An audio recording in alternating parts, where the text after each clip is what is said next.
Hai semuanya, jadi hari ini aku pengen ajak kalian buat ngelihat hal-hal kecil yang aku lakuin sehari-hari yang sebenarnya ada hubungannya sama masa depan.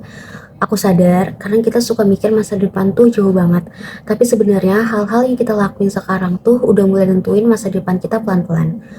Di video ini, aku bakal mulai dari olahraga buat bikin badan lebih sehat, terus lanjut kumpul sama teman-teman buat refreshing. Ada juga sesi ikut seminar dan belajar di perpus. Semoga bisa kasih inspirasi buat kalian juga ya, kalau hal-hal kecil yang kita kerjain sekarang tuh punya pengaruh besar buat hari-hari kita nanti. Pagi semuanya, hari ini mulai pagi-pagi banget nih buat olahraga biar badan fresh dan siap ngejalanin hari. Kadang emang berat ya buat bangun dan gerak pagi-pagi gini, apalagi kalau lagi dingin-dingin atau masih ngantuk. Tapi kalau dipikir-pikir, masa depan kita tuh ya mulai dari sini juga loh. Badan yang fit dan sehat bakal bikin kita lebih kuat buat ngejar mimpi kita nantinya. Jadi ya, aku ingat aja sama niat awal kenapa aku mau ngerutin olahraga. Ini bukan cuma buat sekarang, tapi biar aku siap secara fisik buat jalanin segala plan ke depannya. Jadi kalau kalian punya mimpi besar, coba deh mulai dari hal kecil kayak gini. Bayangin, impian itu ada di depan sana, dan kita tinggal terusin langkah ini. Nggak harus langsung besar banget kok usahanya, yang penting setiap hari itu ada progres, biar nantinya kita jadi orang yang kuat, sehat, dan siap buat mengejar masa depan kita. Sekarang lagi ikut seminar nih, aku tahu. Kadang kita suka ngerasa udah cukup tahu banyak hal, tapi sebenarnya belajar itu nggak ada habisnya. Aku selalu percaya kalau masa depan itu milik mereka yang terus belajar, yang nggak pernah puas cuma dengan ilmu yang udah punya.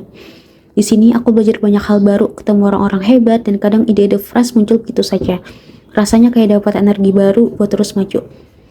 Seminar-seminar kayak gini mungkin kelihatannya biasa aja, tapi menurut aku ini penting banget. Kadang kita nggak sadar kalau ilmu atau pengalaman yang kita dapetin hari ini mungkin aja jadi bakal penting di masa depan. Bahkan dari satu seminar aja bisa muncul inspirasi atau motivasi baru yang bikin kita lebih siap untuk menghadapi dunia. Jadi kalau ada kesempatan, coba deh ikut belajar. Apapun itu, kita nggak pernah tahu kan pengetahuan kecil apa yang nantinya bakal bawa perubahan besar di hidup kita.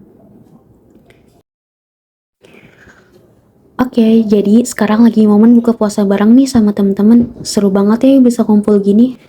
Ngelihat suasana buka bareng kayak gini, aku jadi ingat betapa berharganya momen-momen sederhana. Di sini kita ketawa, cerita-cerita, saling nguatin, kayak reminder aja sih buat aku kalau masa depan bukan cuma soal karir atau kesuksesan pribadi, tapi juga soal hubungan yang kita bangun di perjalanan ini. Karena pada akhirnya saat kita udah sampai di puncak impian, apa gunanya kalau kita sendirian? Jadi ya nikmatin aja kebersamaan ini, dan ingat kalau orang-orang di sekitar kita adalah bagian dari perjalanan menuju masa depan yang kita impikan.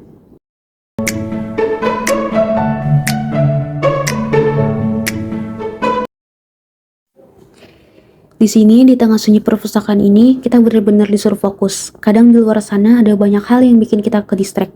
Tapi di perpus ini, aku bisa lebih fokus buat ngerjain semua yang perlu aku selesaikan. Aku anggap saja setiap tugas, setiap jam yang aku habisin di sini, itu kayak investasi waktu buat masa depan. Karena apa yang aku bangun hari ini akan bantu aku nanti buat lebih siap ngejar apa yang aku pengenin. Jadi ya meski kadang capek atau suntuk, aku ingat kalau semua usaha kecil ini bakal ada hasilnya. Aku pikir belajar dan kerja keras sekarang adalah cara kita buat nyiapin diri jadi orang yang bisa diandalkan di masa depan. Jadi ayo lanjutin belajar, setiap tugas yang kita kerjain adalah langkah kecil menuju mimpi besar kita. Nah, jadi itu aktivitas aku hari ini, mulai dari olahraga, kumpul bareng teman, ikut seminar, sampai belajar di perpustakaan. Kadang kita nggak sadar hal-hal kecil yang kita lakuin setiap hari itu nyumbang banget buat masa depan kita. Semuanya, dari yang paling santai sampai yang paling serius, itu semua punya makna. Masa depan nggak datang cuma dari kerja keras, tapi dari konsistensi, niat, dan cara kita nikmati setiap prosesnya. Masa depan emang penuh misteri, tapi dengan terus berusaha, belajar, dan selalu menjaga hubungan sama orang-orang yang kita sayang, aku yakin kita bakal siap buat hadapin apapun yang ada di depan sana. Terus semangat! Dadah, terima kasih sudah